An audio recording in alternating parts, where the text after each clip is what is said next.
For centuries, many philosophical proposals have been based on intuitions. Some of those intuitions have been confirmed by scientific research. Others have been refuted or have lost their plausibility. I consider that it is very important to assess many of our philosophical assumptions in light of scientific research. Otherwise, we might contribute to perpetuate many mistakes. And this can be very harmful for people that come to philosophical counseling. Opinion is the lowest level of evidence, and empirical research gives us the opportunity to advance in favor of some more objective perspective of knowledge. For example, Epictetus gave us one of the great teachings of philosophy when he said that the key to the good life is to recognize that most human suffering comes not just from what happens to us, but from our ideas about what happens to us.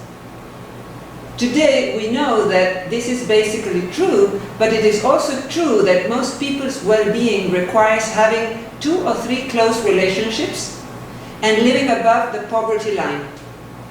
These necessary conditions seem to have a low variability between humans.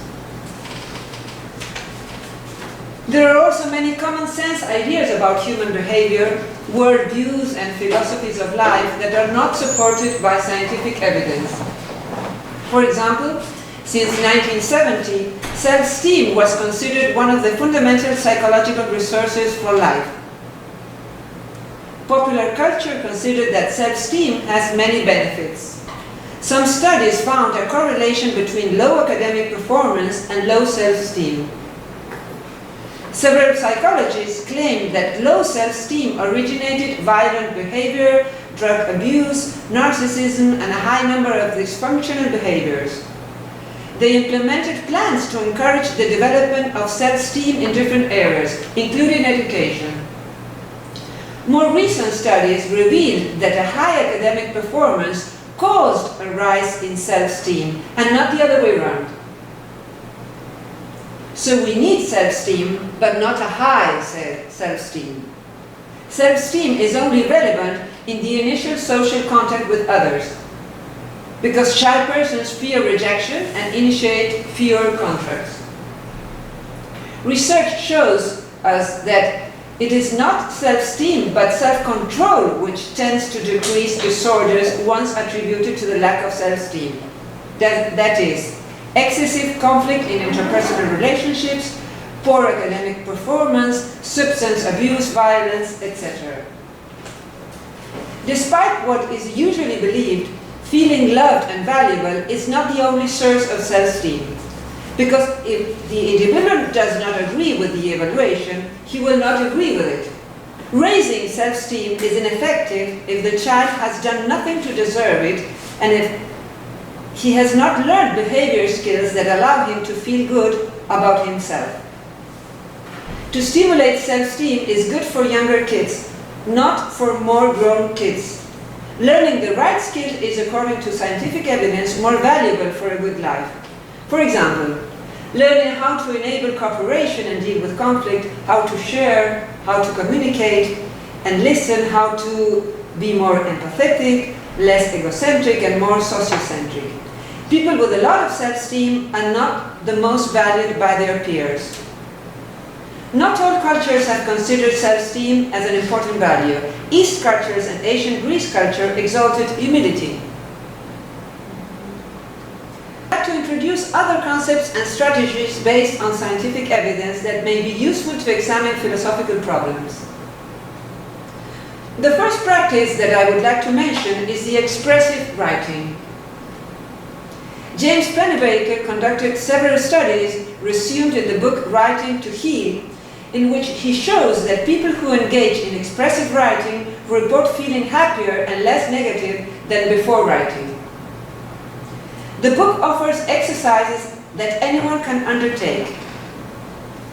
Weeks and months after writing about emotional problems, reports of depressive symptoms, rumination, and general anxiety tend to decrease. The simple act of writing about some important problems, even if people destroy the written text immediately afterwards, has a positive effect on health. Other studies show that the benefits weren't just obtained by people who had tragic secrets, but they could also spread to persons who were dealing with divorces, job rejections, or a stressful activity. When people write about their emotional problems, their health often improves. They go to the doctor less, for example. Why do you think that this happens? Why can writing be useful? It's a question to ask. Yeah, it is. Because we have to clarify our ideas in order to write them down. And why do you clarify your ideas when you write them down? I think writing is a form of communication, even if nobody reads. You have the illusion that you communicate. You communicate actually through writing. Mm-hmm. So that could be another cause. It is a moment when you stop living, in general, of course, and you begin a different kind of thought. Thinking. I remember, for example, what happens with young children or more adolescents who needs to have a diary to write and to know better themselves and to develop some vision of the world and in a first way the vision of himself to work. That's it. There is another aspect, that is, when we write, we put things in order. Yeah. Sometimes when we think everything is too messy, and when we write, we have to put ideas in order. So, if writing can have such a dramatic effects on our lives, does that mean that we would be better if we kept a daily diary? What do you think? Pennebaker answers, no, not necessary. Why? While his work is not inconsistent with diary keeping, the one of Pennebaker, it acts more as a kind of life course correction. It allows people to step back for a moment, what George said, and evaluate their lives. Writing every day has a risk of getting into a sort of cycle of self-pity. But standing back every now and then and evaluating where you are in life is really important. If we write so that we can draw a lesson about the experience, it's not just writing. You have to draw a lesson of the experience. If not, it is useless to say, what can I learn about this? Writing helps us and we become active creators of our life stories. 1. Find a time and a place where you will not be disturbed. 2. Write continuously for at least 20 minutes. 3. Don't worry about spelling or grammar. 4. Write only for yourself. 5. Write about something extremely personal and important for you. Personal and important for you. Quote, Pennebaker, people who are able to construct a story to build some kind of narrative over the course of their writing seem to benefit more than those who don't. We construct a story of our lives. So writing helps us to construct a story of our lives. Some time ago, a woman called Sarah came to a session of philosophical counseling. She told me that Paul, one of her friends, was afraid to ask his doctor if he had a terminal illness. Paul asked her to go to the doctor in his place and find out. She accepted and unfortunately informed to him that he had the disease, and his friend died time afterwards. Paul was very angry because of this and could not distinguish the message from the messenger. Sarah felt guilty about this situation for years, even being conscious that she only fulfilled Paul's request. We discussed the problem in the session, and I asked her to write during 3 or 4 days, at least 20 minutes a day, about the story with his friend. On the first day of writing, her story was not very structured or coherent, but in 3 or 4 days of writing, she was able to come up with a more structured story and realized that it made no sense to continue with the feeling of guilt. Making a story about a messy, complicated experience may make the experience more manageable. The act of confessing or expressing trauma has been part of healing for virtually all cultures, ranging from Native American cultures to those based on both Western and Eastern religious beliefs. Pennebaker also notes that writing should be used carefully. He doesn't recommend trying to write about a problem too soon after it happens, and says that if a topic seems like it's too much to handle, we should not try to tackle it before we are ready. Another concept that may be useful for philosophical counseling is the concept of alignment. It comes from sociolinguistics, and it refers to the implicit or explicit assumption of an interpersonal position. The speaker might include or exclude another person from an alliance, that is, alignment with or against somebody, and might show dominance or submission, superior-inferior alignment. Let's see it in an example.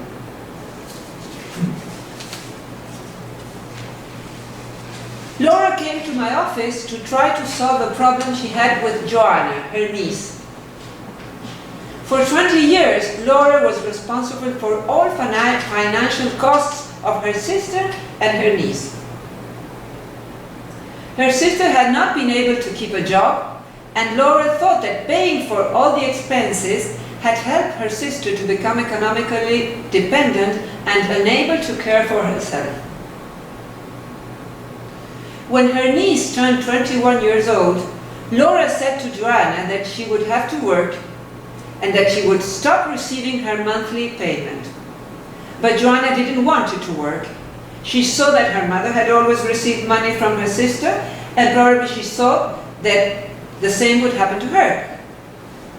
So Laura continued paying all the household bills, but she stopped giving her the monthly payment. Joanna, the niece, began to be very aggressive with her and even told her that it would be better for her if her aunt and her own mother died.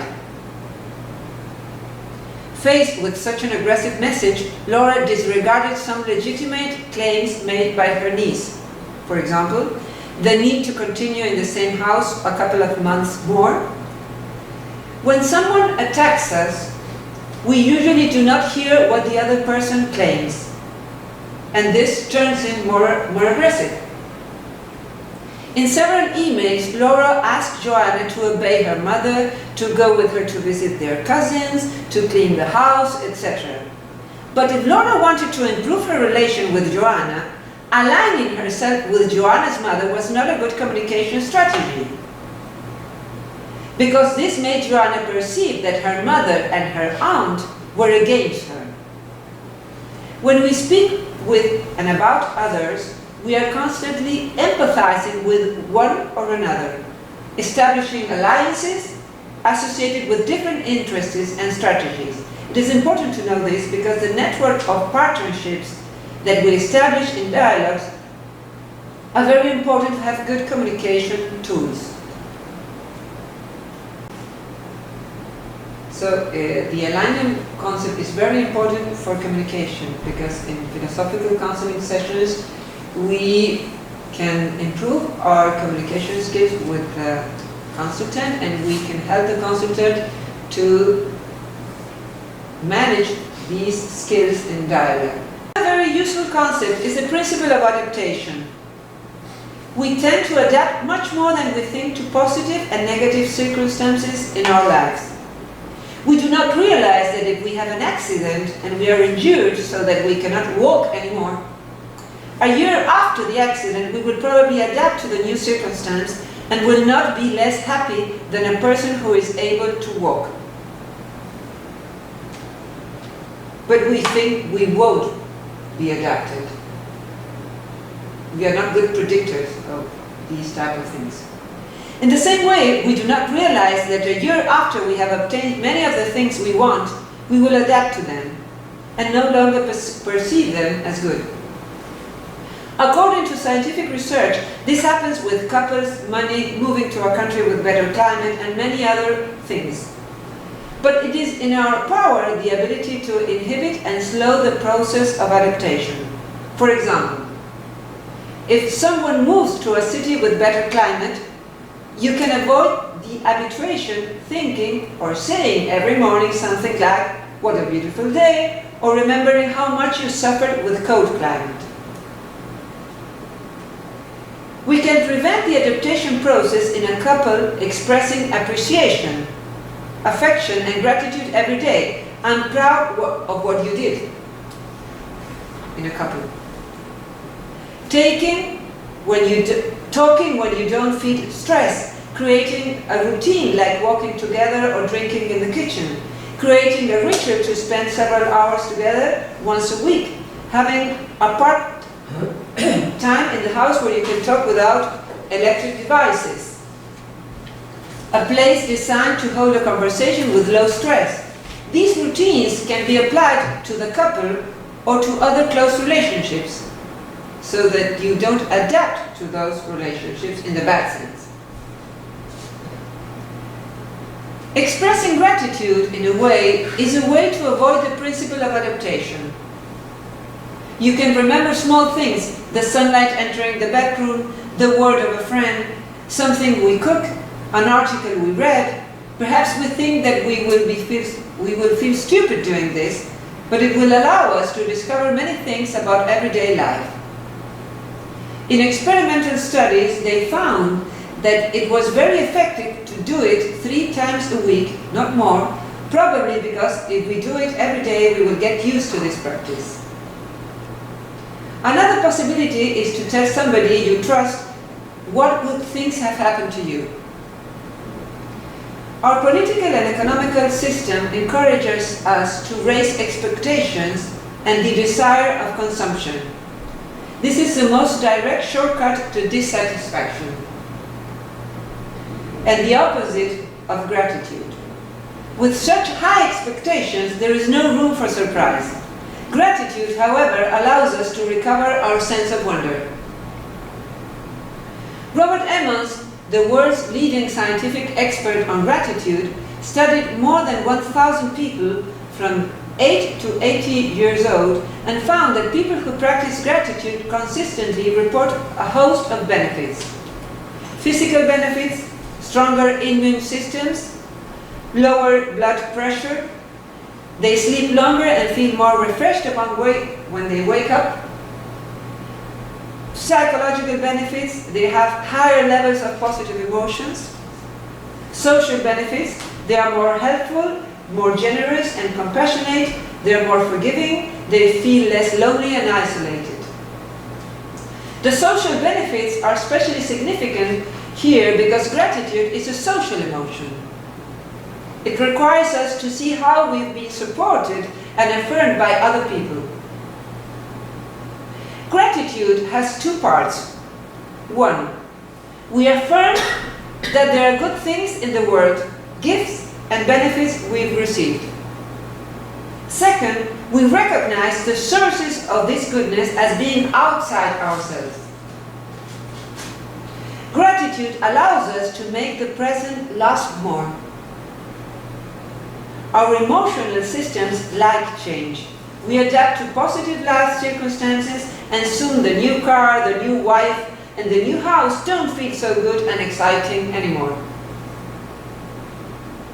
When things are going bad, we often compare the current state to the ideal. But when they improve, we forget to compare the present goods with the past goods.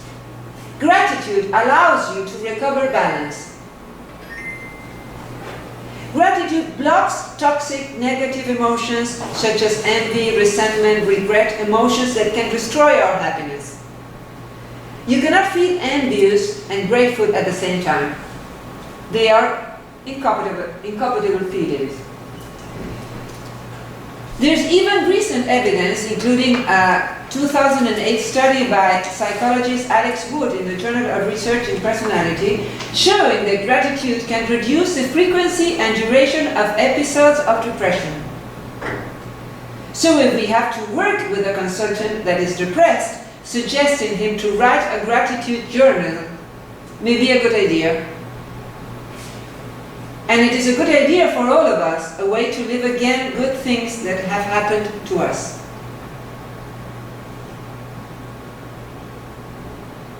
Questions about? I have, and correct me if I'm wrong, but some objection of not what you said now, but when you presented this point, you said that people adapt, that the person who had an accident and lost the use of the legs 1 year after that won't be less happy than the person who walks. I know a few people that happens to them. My mother, without an accident, someone who came to give a talk at my university who had an accident at the age of 19. And other people, because you know in Israel there's a lot of people who don't. And this is not the way they feel. My mother said to me, you know, she feels that all the time that she cannot walk. You don't adapt to that. And that other person who became an Olympic winner several times, she's an Olympic winner at the age of 19 because she says, if I'm not an Olympic winner, I don't want to live as a cripple. I don't know if this is true, that 1 year after that they are no less happy than people that walk. Well, it's very interesting what you say here, because it's a very common objection that this type of ideas receive. Scientific evidence is useful because it allows us to have a more objective way of seeing things. The studies of the principle of adaptation have been done by many researchers in many parts of the world. So we are not talking about cultural assumptions, although they may be different, but about some special type of stoic resources that we have, although we don't know we have them. It has a good part. We adapt ourselves to things that are not good, and it has a bad part. We adapt ourselves to good things and we don't perceive them anymore. When you do research in this level, and I can give you the studies so that you can consult, you don't just look for what it is called anecdotal evidence. If I am speaking about my mother, my friends, my cousin, I am just taking some cases. I know that. Sorry, I wanted to finish. And that doesn't have a scientific value. Your mother could be the exception, your friend could be the exception. What I am saying is that for most people think that if they get blind, that if they won't be able to walk, they will be unhappy the rest of their lives. And why doesn't this happen for most people? I am not saying that for all people. Maybe for your mother, it's not like that. For your cousin or your neighbor, it's not like that. Because when you wake up each morning, most people don't think, oh, I cannot walk, I cannot see. You have another problem because you get used to it. They are not as happy as people who walk. They're a little bit less, Okay. But that's not significant. Okay, I'm familiar with the concept of scientific evidence. I know what it is. This is why I said shorter there, because of course I know what it is. I just said that only if you can give me the reference for that. Because you said they are no less happy than people who walk. I know that they adapt. I know that they can be happy. I just wonder if it is as accurate as that they are no less happy than people Just who a walk. little bit less happy. Okay, so this is a difference. Because from what happiness you has said. to do with other things mainly, and that doesn't come from philosophy. It comes from scientific research. We know nowadays that happiness doesn't have to do mainly with circumstances. Circumstances have to do with if you're in a couple or not, if you live in one country or in another. It has to do partly with biological questions, They don't determine us, but they influence us, and partly they have to do in a 50% with the way you see the world. That's a philosophical part, and 10% have to do with circumstances. You can 10% have to do with circumstances. You can see Sonia Liormisky's book are the books that I think that are more useful for philosophical counseling. They all come from researchers that work with philosophical problems, and I think they are very useful, very nice to read, especially Dan Ariely's. He has 3 books. Another practice that has very good results, according to research of Sonia Liormisky, has to do with acts of kindness. They must be significantly higher than the ones we can develop on a regular basis. To do good things for others, friends or strangers, in person or anonymously, increases our own welfare. For centuries, Buddhism warned, if you want to be happy, practice compassion.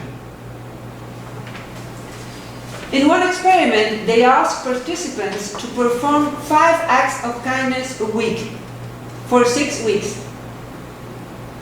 As a group could choose to carry them out at any time during the week. Another group had to concentrate them on the same day. In the following months, those who performed all the acts the same day were more satisfied with their lives and on average had fewer depressive symptoms. The researchers' hypothesis is that when those acts were distributed through the week, their salience diminished. Doing something for others sometimes brings a momentary unhappiness, but as time goes by, it increases personal satisfaction. Why does this happen? In part because it changes the value that people have of themselves. They feel more compassionate, they can illuminate their abilities, they receive certain sense of control in their own lives. It strengthens the ties with others and allows them to make them smile. If you don't do a lot, it does not produce any effect. If you do too much, it often brings fatigue or anger. You see how, in this way, scientific research is confirming some philosophical intuitions. But this does not always happen. And we philosophers have worked only with intuitions up to recently. I find that it is very important to test the ideas of the philosopher. You cannot test all the ideas. Philosophy is not science. But there are many ideas that can be tested, and if we will work in an empirical practice, I think it's very important, and I think it's very important that we do research in the future in philosophical counseling. Nobody does that. Yeah. We are doing that in Portugal. Oh yeah? Yeah. But not study cases. Yeah. Statistical. I'm not talking about study cases. No. Study cases are very important. I have several of them in my books, but I think it's not enough. I would like to do other type of research. Yeah. Yeah, I teach quantitative research methods at a postgraduate college. Oh yeah. Half the class are psychologists who've already done this, and half the class are philosophers and humanities. And I do the quantitative part. Other people do qualitative research, which is also classified as scientific these days, and that involves case studies. But the quantitative parts, we also do the criticism, and some of the psychological studies, particularly in the positive psychology movement, are very easy to criticize. I think that the most valuable works don't come from positive psychology, although positive psychology has very useful concepts for philosophical counseling. For example, resilience, flow, they work with gratitude, with humor. But I think that the group that is better working these type of philosophical research has to do with behavioral economics.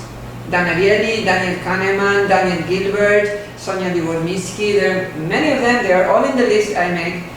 The problem in philosophy when we talk about scientific research is that generally somebody believes that if you are talking about scientific evidence, then you believe in everything, and science is perfect. And no, science is a method, and it has the way to correct the mistakes. I'm not saying that science is the answer for everything. I'm not saying that every scientific research is correct. I'm just saying that although they might be researches that don't work in the right way, it's very useful to try to find which ones, yes, are working. Because if not, we have a quote in Argentina that we say, we throw the baby with the dirty water in which he is washed. No? And I observe this in philosophy, really. Science is not popular among philosophers. We don't have a good education in science. I will talk about two concepts that can be very useful of the last book of Daniel Kahneman. Using examples from vacations to colonoscopies, Kahneman reveals how our experiencing selves and our remembering selves perceive happiness different. There are two selves: the self that experiences things and the self that remembers things. And they are not the same.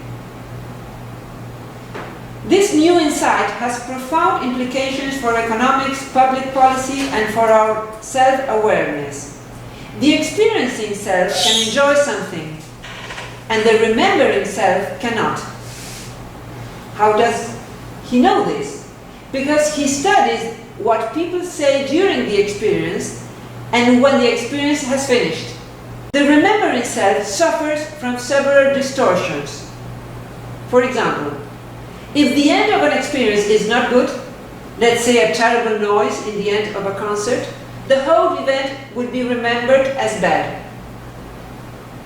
A good example of one of the members of a couple that have a bad divorce, and they consider that the whole relation has been bad. Although this might not be true. When we choose something for our lives, we choose among memories of experiences. And we often choose among the distortions of our memory. We are all storytellers because we tell the story of our lives to ourselves. What determines this story are the changes, the significant moments, and the endings. Three things: the changes, the significant moments, and the endings. Experiences are lost forever. For the experiencing self, if we go 2 weeks on vacations to the same place, we enjoy the double than if we go only 1 week. For the remembering self, going 2 weeks in this is the same that going 1, because we don't add new experiences. Do you understand this? This is very important for philosophy because we work with the memory. We help the consultant to make a story of his life, a logical and interesting story.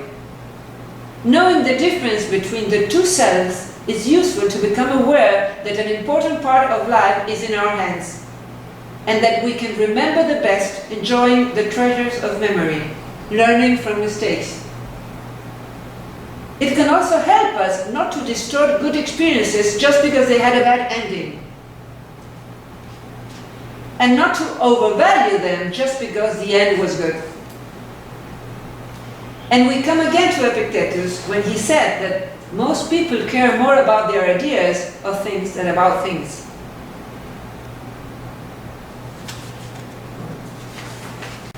Philosophical analysis can also be linked with research about the aging process. Several studies, including one conducted by Laura Cartensen of Stanford Center for Longevity, suggest that older persons tend to feel more joy and gratitude and less stress and repression. When we realize that we don't have all the time ahead, we see more clearly the priorities. We intensify the pleasures because we know they are finite. Older adults changed their definition of happiness and they related it to serenity. In general, they feel more satisfied than younger people. They remember with particular interest the positive images. They are, on average, better at resolving conflicts, are more open to reconciliation, and have more mixed emotions, as when we cry and smile with a friend. Young people often explore, young people risk to learn, have more blind dates, and have more uncertain adventures. When we believe that there is a whole life ahead, we are less selective. Older adults focus on what they consider important and do not want to waste time. Stereotypes of the elderly are not the most common thing in observational studies. If the years have not passed in vain, most older adults learn to take life philosophically. Not all of them, most of them. The art of living requires skills and experience, and years tend to favor this view. There were more chances to learn from the mistakes, and although you have less energy, you administrate it more effectively. It is when we develop the art of acceptance. I would like to share with you a video of a session of philosophical counseling where we talked about this perspective. A woman feels pity for the process of aging of her parents. This has to do with the process of physical deterioration, but mainly with her ideas and stereotypes about aging. It's not the way their parents live their process of aging. Here we have Epictetus again. Being aware of some recent research about this process helps us to provide a different perspective to the consultant. So I would like to share with you, it's subtitled, I made the subtitles in English. It's 20 minutes, it's not all the session, it's just 20 minutes.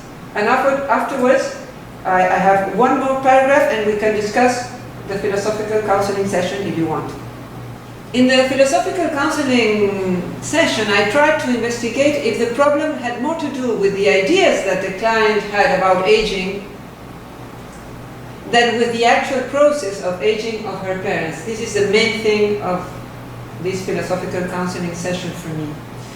Scientific research can help here because it gives us valuable and more objective information that is confirmed by the client and by the way she starts to think in the aging process of her parents. The scope of philosophy is not equivalent to the scope of science. It is clear that not all philosophical proposals can be subjects of scientific research. Nevertheless, I think that there is a continuity between philosophy and science. If part of philosophy requires the assessment of some empirical claims, and this seems to be the case with philosophical counseling, it will require some of the research strategies that were developed by the empirical sciences. Otherwise, it might adopt some inaccurate assumptions about empirical issues, and those assumptions might have harmful consequences. One of the most common arguments against science says that science makes many mistakes, and that we cannot know if what science says today will be true tomorrow. Albert Einstein wrote that all our science is primitive, and yet it is the precious thing we have for some questions.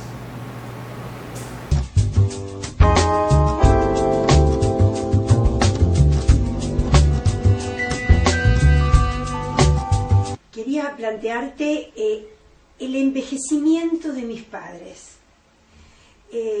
Por más que no ha sido instantáneo, que ha sido paulatino, me está haciendo sufrir bastante su deterioro, su falta de habilidad para arreglarse, para hacer sus cosas. Y quizás no estaba preparada para ver dos personas que fueron tan vitales, tan trabajadoras y que se arreglaron para hacer sus cosas, que tengan una total dependencia casi para todo.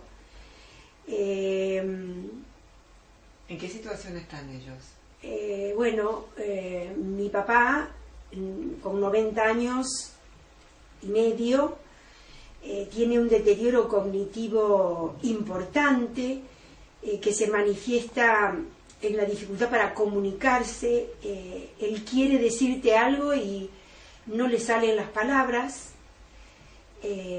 Intenta explicarse y cuando ve que no lo puedo entender se enoja y dice, bueno, ya está,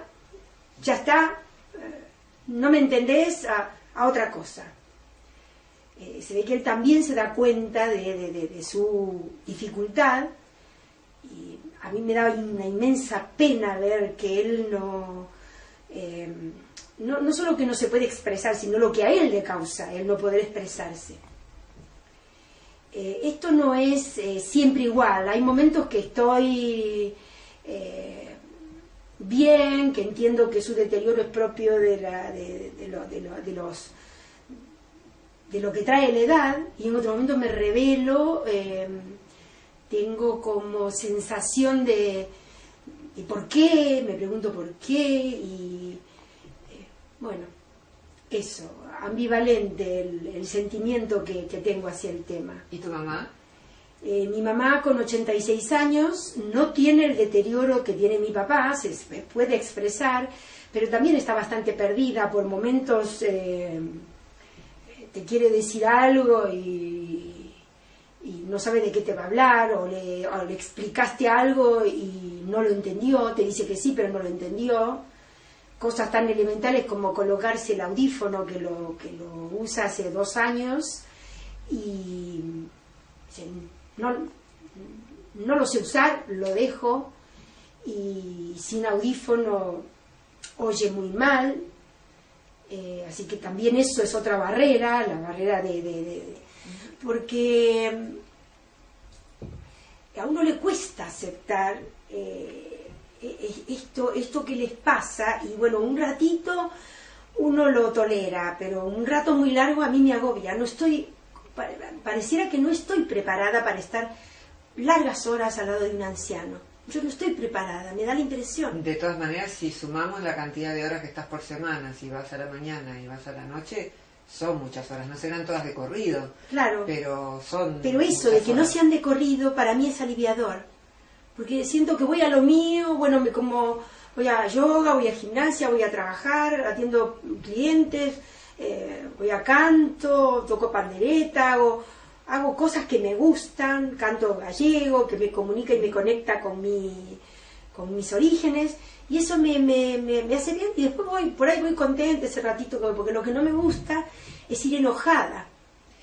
¿Qué del deterioro del que hablas o de la vejez es lo que te resulta más difícil de aceptar?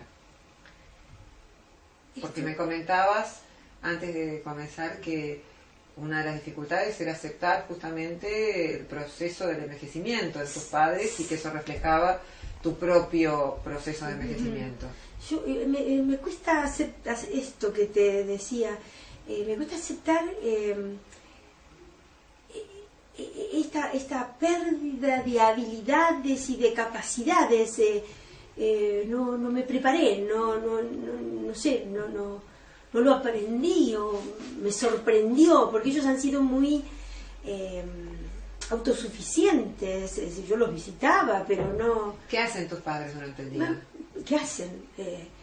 Van al fondo, riegan las plantas, se sientan ahí a mirar, miran un rato televisión, yo los lleno de revistas, de libros, le busco programas interesantes, pero veo que no les interesa la lectura. ¿Disfrutan con las plantas?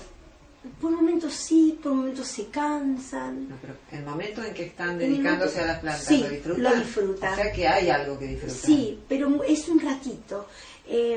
También disfrutan mucho cuando yo les llevo a mis nietos, es decir, sus bisnietos.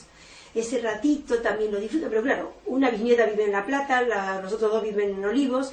No es ¿Hay algún programa de televisión que les guste? Sí, están conectados con la televisión gallega, a escuchar hablar, pero eso lo disfrutan. Lo disfrutan, pero como oyen mal, y mi mamá le molesta el audífono, la mayor parte del tiempo se lo quita, entonces también pierde la posibilidad de oír. ¿Y tienen la posibilidad de ver los subtítulos? No, porque también ve mal. Es decir, por supuesto que tiene muy limitadas sus sentidos, están muy deteriorados. La vista se operó de cataratas y no dio resultado porque apareció otra cosa atrás. Estoy hablando de mi mamá ahora. Otra cosa atrás que no tiene aparentemente remedio. El médico me dijo. ¿Y entre ellos cómo se llevan? Ahora se llevan un poco mejor, pero su vida ha sido siempre una pelea de discusión. Pero ahora se llevan mejor. O ahora sea, sí, que porque hay algo... como son sordos los dos, creo que porque habla uno y el otro no lo entiende, que se entiende mejor. De todas maneras, ¿pensás que se acompañan? ¿Que es mejor que se tengan? Sí, sí, es mejor que se tengan. ¿La posibilidad de que uno de los dos no esté? No, la posibilidad de que uno de los dos no esté, yo creo que es el día que uno de los dos no esté, el otro no sé si va a sobrevivir mucho tiempo. De modo que hay algunas cosas positivas que podemos ver. Están juntos, se acompañan, no será el matrimonio ideal, pero para hacer un matrimonio de toda la vida no es tan mal, e incluso decís que se llevan un poco mejor que antes, independientemente de lo de la sordera. Tienen momentos disfrutando del jardín y tal vez algún momento mirando la tele, porque si no disfrutaron absolutamente nada tampoco lo aprenderían. ¿Qué otra cosa disfrutan tus padres? ¿Hay algo que puedan hacer ahora que no hacían antes? Yo intenté, por ejemplo, ellos antes jugaban las cartas en su juventud, la brisca gallega. Intenté jugar con ellos, le puse la brisca en la mesa, quise jugar y no encontré respuesta. Por ejemplo. ¿Qué otras cosas hacen ellos durante el día? Y hablan por teléfono con las pocas que le quedan porque se han ido muriendo. ¿Tienen amigos para hablar por teléfono? Tenían un grupo de amigos, pero se han ido muriendo casi todos. Le quedan, no sé, 2 o 3. 2 o 3 no es una mala cantidad. No es una mala cantidad. Es un buen vínculo el que tienen. De hecho, en la mayor parte de los estudios observacionales ven que 2 o 3 relaciones intensas, profundas, de buena calidad, son casi lo ideal para las personas, no tener 1000 amigos en Facebook, muchos contactos, muchos conocidos, pero relaciones bajas en cuanto a su intensidad. Hay un estudio que hizo una investigadora de la Universidad de Stanford, que se llama Cartelsen, que en realidad dio como resultado que los adultos mayores tienen más emociones positivas, suelen resolver mejor sus conflictos emocionales, tienden a perdonar con mayor frecuencia, destacan más las emociones positivas, no tienen ya tantos entusiasmos exultantes como en su juventud, pero tampoco tienen depresiones tan profundas como cuando tenían varias décadas menos, y resulta de lo cual se vio en ese estudio que las personas de más de 60, 70 años suelen ser más felices que las más jóvenes. Lo que pasa es que cuando miramos lo que nos resulta tan diferente desde afuera, tal vez no lo vemos como lo ven ellos. ¿Algo de lo que te estoy diciendo podría resonar? Podría ¿En resonar. lo que viven tus padres? Sí, podría resonar porque esto de que yo me hago muchos problemas digo, ay, los llevaría de aquí, allá, y después me doy cuenta que lo que ellos quieren es estar en la casa, estar con sus cosas, y no importa si están sentados por ahí como mirando en sus pensamientos, a lo mejor eso ya es suficiente para ellos. En un geriátrico serían infelices. Esto es otro tema. Este tema yo ya lo consideré cuando no se me había ocurrido sacarle la llave a mi papá para que no se escapara, cuando la policía me lo trajo varias veces porque se había perdido y un policía me dijo, señora, haga algo con su papá. Es decir, esto es la mirada ajena, el otro, el que mira y opina y dice, que a uno lo deja así descolocado, pero yo llegué a la conclusión, yo hice investigación de geriátricos y llegué a la conclusión que mi papá, no sé mi mamá, pero mi papá puesto en un geriátrico yo no sé si vivió un mes.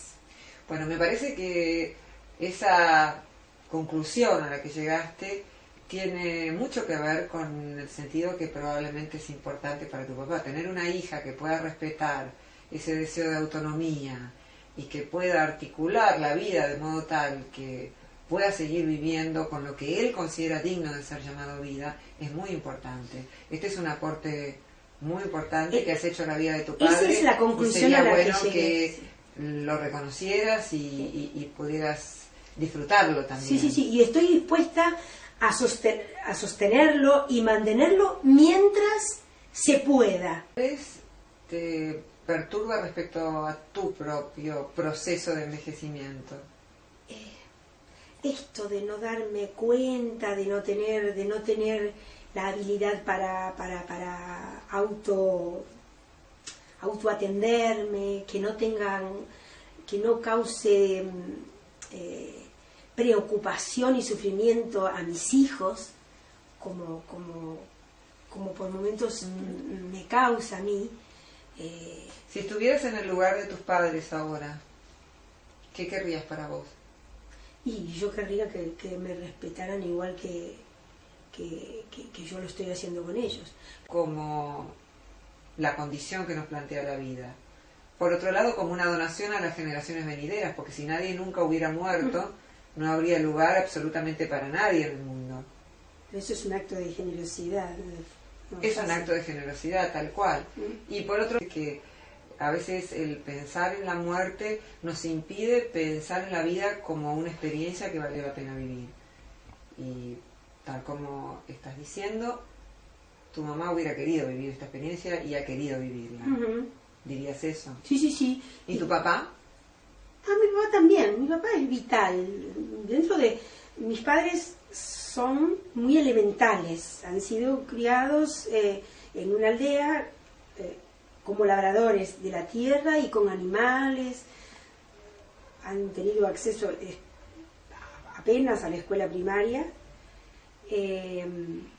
Pero mi papá ha sido muy vital. Él ha trabajado mucho, vino a la Argentina y trabajó de cobrador en una empresa consignataria, siendo que él no tenía idea de nada, venía de trabajar la tierra en un pueblo y se adaptó bien, y no es un tipo quejoso. Mi papá por ahí tuvo mal carácter de protestar y de contestar mal, y ahora es más fácil la convivencia con él que con mi mamá. Con mi mamá había sido más fácil antes. ¿Dirías que mejoró el carácter de él? Mejoró el carácter de él. Ella es más protestora. De modo que acá tenemos otro elemento positivo de la vejez. Volviendo a lo que decíamos antes, que los adultos mayores ya no tienen emociones positivas muy altas ni emociones negativas muy bajas. Así es. Suelen evitar más el estrés y ser más serenos. Ser más serenos, un carácter más parejo. Mi padre siempre ha tenido una frase que, por ejemplo, cuando se moría alguien, que mi marido siempre le dice: tu padre es un filósofo. Porque vos le decís a mi papá: murió la tía Concepción. En gallego decía: y bueno, somos hijos de muertos. Decía: somos hijos de muertos, como que allí vamos. Somos hijos de muertos. ¿Y pensás que esto que dice tu papá puede ayudarte a pensar su muerte y la de tu mamá? Tengo que seguirla trabajando. Todavía no la visualizo. ¿Qué sinónimo podríamos encontrar de "y somos hijos de muertos"? Lo que mi papá... ¿Qué quiere decir esa frase? ¿Qué quiere decir? Para mi papá, y bueno, lo que yo entiendo que quiere decir, es así, no hay otra. Los que nos antecedieron ya murieron, ahí vamos. Es la condición que plantea la vida. Condición, papá aparte es muy fatalista, muy... Bueno, ya está, se rompió, ya está, ¿qué se va a hacer? Se rompió. ¿Dirías que es fatalista? Porque el fatalismo es creer que las cosas siempre van a ir para peor, y si entendemos que la muerte no necesariamente es lo peor, podríamos decir que es la aceptación de las circunstancias que plantea la vida. Ese aspecto, la aceptación de las cosas que se dan. ¿Te parece un signo de sabiduría ese? A mí sí, por eso ¿Podrías aprenderlo de tu papá? Por eso te dije que, aún dentro de su escasez de formación, digamos, pero sí tiene una sabiduría de vida y una filosofía de vida que... Estoicos. El estoicismo es una corriente de la filosofía griega que plantea entre sus diversos principios la aceptación valiente de las circunstancias que nos toca vivir. Lo llaman amor fati, amor por los hechos. Es muy parecido a esto que decía tu papá, es aceptar lo que verdaderamente no podemos cambiar, aceptar lo que de todas maneras va a ser así, no aquello que sí puedo modificar, sino lo que no puedo cambiar. Y la muerte no la podemos cambiar, pero no necesariamente tenemos que tomarla como algo negativo, sino como la condición que plantea la vida, tal como lo postula tu padre, como de alguna manera la despedida de una experiencia que ha sido buena, aunque no haya sido la mejor de todas en el universo, y por la misma razón que no nos vamos de una fiesta cuando nos echa patadas el dueño, sino por propia voluntad, también podemos pensar que nos vayamos antes o nos vayamos después, lo importante es que la experiencia en sí misma haya valido la pena. ¿Dirías que valió la pena la experiencia de vida de tu papá y de tu mamá, más allá de que podría haber sido mejor? Sí. ¿Pensás que podés tener presente esto en el momento en que mueran? Podría intentarlo, o podría empezar a pensarlo, porque no lo había pensado, este aporte tan interesante que me haces, no lo había pensado. Pensarlo desde ese lugar, desde que, bueno, la muerte como la coronación de una vida que valió la pena, y es condición de vida. Si nacés... Porque a veces cuando nos cuesta pensar la muerte es porque lo hacemos desde nuestra vitalidad presente, lo hacemos con nuestras energías, y no siempre tenemos en cuenta que muchas veces las personas mayores están deseando encontrar esa paz, y que si la muerte es negativa, entre otras razones, es porque no hemos aprendido a apreciar esa paz. Hay un filósofo griego, Lucrecio, que decía que así como no nos quejamos por no haber nacido antes, no deberíamos quejarnos por morir, porque es exactamente lo mismo, es el no ser. Y si uno puede además emprender actividades que otros puedan continuar, es una manera también de burlar la muerte, porque significa que uno está embarcado en un proyecto colectivo que va más allá de la propia individualidad, que otros podrán seguir, y eso será la vida también. O vivirá. ¿Volverías a tener 20 años?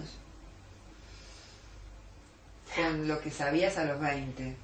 No sé, me parece que no. Yo, en ese sentido, lo que vos dijiste al principio, soy más feliz ahora que a los 20, o a los 30. Soy más feliz ahora.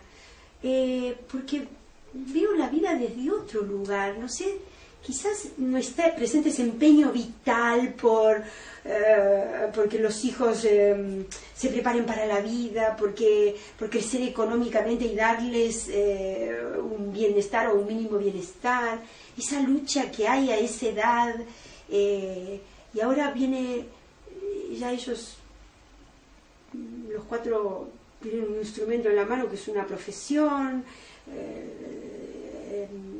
algunos tienen hijos, otros no, pero los veo que volaron y que ya no necesitan de nada, necesitan, bueno, del cariño que no le puedo dar, pero no es que necesitan ayuda ahora.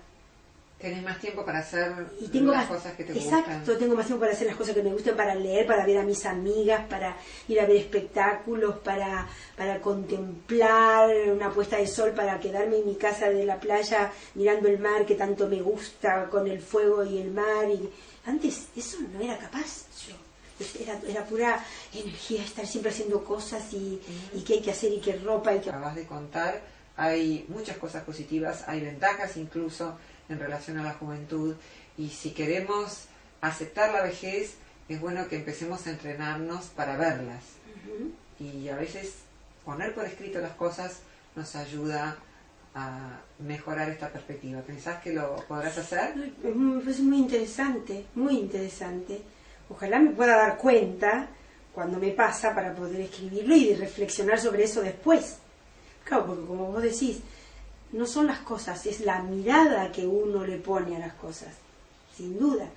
Y a veces uno anda por la vida por ahí corriendo y no se detiene a reflexionar, o piensa algo de algo y bueno, queda, y quizás anotándolo después puede reflexionar, y a lo mejor la próxima vez que suceda verlo de otra manera. Bueno, muchas gracias. De nada, Roxana. gracias a vos, Roxana. Un placer.